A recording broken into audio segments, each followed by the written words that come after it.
व्यक्ति का सारा जीवन निकल जाता है, उसकी इच्छाएं ही समाप्त नहीं होती। जब शुरुआत में रहते हैं हम तो पैसे की इच्छा रहती है, फिर जैसे जैसे जो जो चीज़ हम पाते रहते हैं इच्छाएं और बढ़ती जाती हैं। आज आपने उल्टो ले ली, कल फिर किसी और गाड़ी की इच्छा होगी, उससे ऊपर वाले ब्रांड की। आज आपने कोई नॉर्मल फ़ोन ले लिया, फिर कल को आईफोन की इच्छा होगी। इच्छाएं कभी समाप्त नहीं होती। इच्छाएं सिर्फ दो तरह से समाप्त हो सकती हैं, या तो आप जो चाहते हो वो पा लिया जाए, या फिर उसका विचार ही त्याग दिया जाए, वरना आप हमेशा टेंशन में रहने वाले हैं।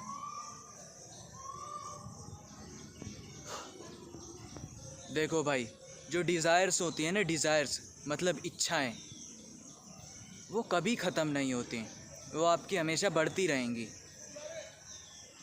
इच्छाओं को समाप्त करने के सिर्फ दो तरीके हैं, या तो आप उस चीज़ को पालो, तभी आपको संतुष्टि मिल सकती है,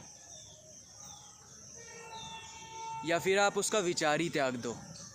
जैसे एक उदाहरण लेते हैं, किसी व्यक्ति ने अपने माइंड में ये बिठा रखी है कि यार मेरे को तो गाड़ी लेनी है, चाहे कुछ भी हो जाए, अगर लाइफ में गाड़ी नहीं ले पाया तो मेरा जीवन किसी काम का नहीं। अब दो तरीके हैं, वो इस वजह से हर टाइम टेंशन में रहता है।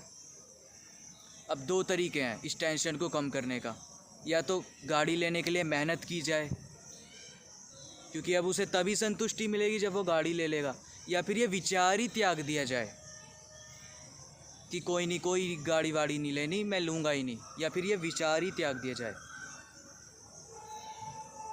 और अगर आप बीच में अटके रहे, ना विचार त्यागा, ना उसे पाने के लिए कुछ कर रहे हो, तो हमेशा आप परेशानी में रहोगे, डिप्रेशन में रहोगे।